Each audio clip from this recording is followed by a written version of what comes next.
You're dealing with the real McCoy, little boy go play with toys. The entertainment industry has been gaining traction over the years, with local artists like Cannibal set to benefit from a government initiative to invest in the industry through the Youth Enterprise Development Fund. I think this is a great thing for Kenyan artists because we'll be able to grow now internationally, maybe upgrade our staffs, our videos, upgrade our popularity as well, so that we can be able to move from country to country all over Africa, all over the world maybe. There is a presidential decree that 60% of our content on television should be local content. Looking at the market, we are not doing 60. We are not even doing close to 60.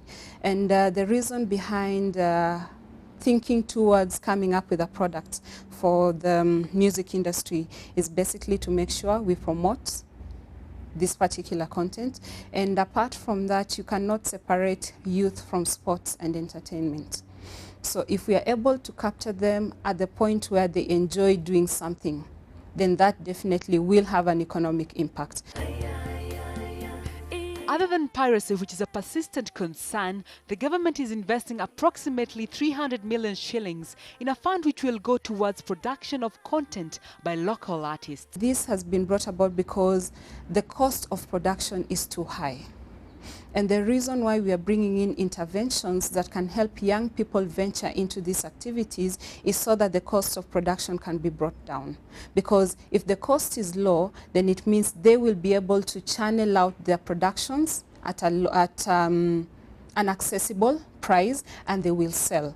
Therefore, the piracy will also not come in, because you can only pirate when an item is expensive.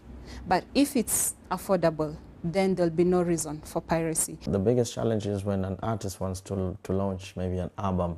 This is a big concert for you, and you have to facilitate everything, maybe train with a band, get a venue, advertisement, stuff like that. So this, with this amount of money, maybe we can be able to do international concerts like that, because you never get to see a local artist doing a big concert, unless there's an artist from outside the country. They can access funds through banks or collective music management firms, but stakeholders would need to be actively involved through the process. The first step would be to set up the body or a committee or whatever it is that is knowledgeable of what needs to be done, what needs to be paid, and how it needs to be managed. The most independent for me and the most knowledgeable bodies of this nature, honestly, for me, are companies like ours.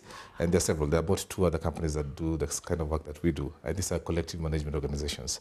Why knowledgeable? Because, I mean, we've been in the industry since 1983. So we have a lot of knowledge and information about the music industry. Our directors are made up of musicians, and musicians from way back. We have 10 offices across the region. We have an officer in every constituency. And what we are saying is that if you're in Nairobi, you can access the money in Nairobi.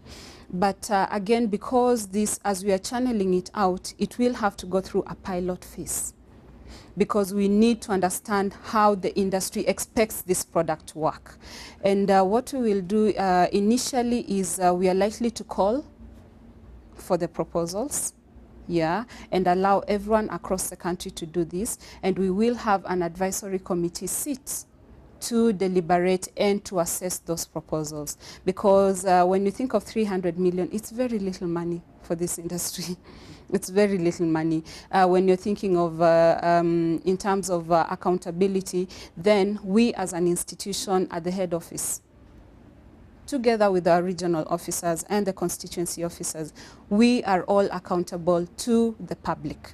Securing airplay is difficult for new or emerging artists, and that's where the local radio stations need to play their part.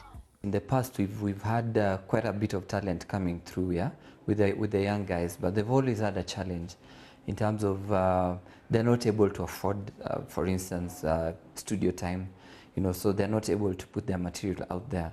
The other bit is probably they're not able to shoot good videos because videos are very expensive as it is. So I believe then the Youth Fund will become relevant in terms of being able to bring up this talent and being able to sponsor this talent, to be able to produce the good music and good videos that, you know, we can put out there for the public to see, and then, you know, give them the exposure that they really need.